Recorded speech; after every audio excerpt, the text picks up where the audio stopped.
Hello, my name is Alexis Suarez, and I will be addressing the overrepresentation of Black males in special education and how to break the cycle. In our education system, there is a troubling trend that disproportionality affects Black students.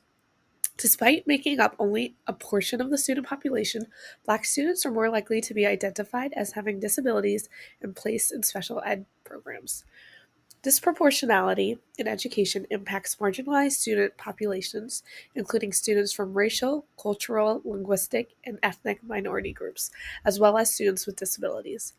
These students are more likely to be overrepresented in special education programs, underrepresented in support plans, and demonstrate a need for Tier 2 or Tier 3 interventions. Disproportionality fosters inequities by perpetuating stereotypes and biases, limiting access to resources and opportunities, and reinforcing systemic barriers to successes. This issue is complex and multifaceted, with several factors contributing to its persistence. One key factor is bias in the referral and evaluation process, where cultural differences are misinterpreted as signs of disability. Socioeconomic factors also play a role, as Black students are more likely to attend under resourced schools lacking the support services needed to address behavioral or learning challenges.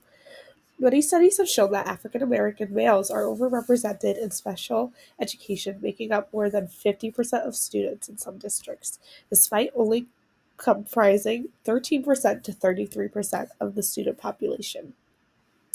This critical issue highlights deep rooted inequities in our education system.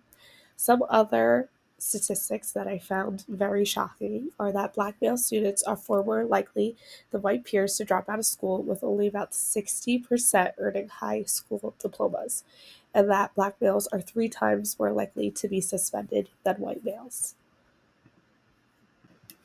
In this article, titled Reducing Disproportionality in New Jersey Schools by Matthew Korobkin and Jennifer Meller, they discuss their strategies for um, reducing disproportionality. And they also discuss how this critical issue, the over identification of Black male students in special ed, how that relates to the school to prison pipeline. And that is shown in these images of statistics. Dropout rates, suspension disparities, and special education placement are just a few of the challenges faced by Black male students, impacting their educational outcomes and future opportunities. Incorrect placement in special education can limit access to rich educational experiences and negatively impact both the students and their peers who see them as undervalued. Many teachers who have these Black male students in their special education classrooms tend to have very low expectations for them. These low expectations held by these students' teachers, by themselves, by their peers, and by their family members, in turn, has a detrimental effect on the quality of education they are getting.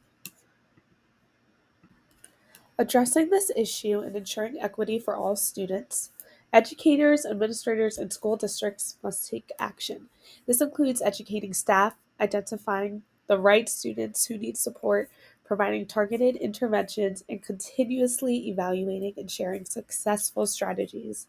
To address disproportionality, it's essential to adopt approaches that include implementing evidence based, differentiated core instruction that includes universally designed supports, conducting regular universal screenings to identify students' levels of academic and non academic needs, developing support plans based on students' needs, and consistently monitoring progress, addressing structural barriers such as the master schedule to ensure equitable access and opportunities for all students.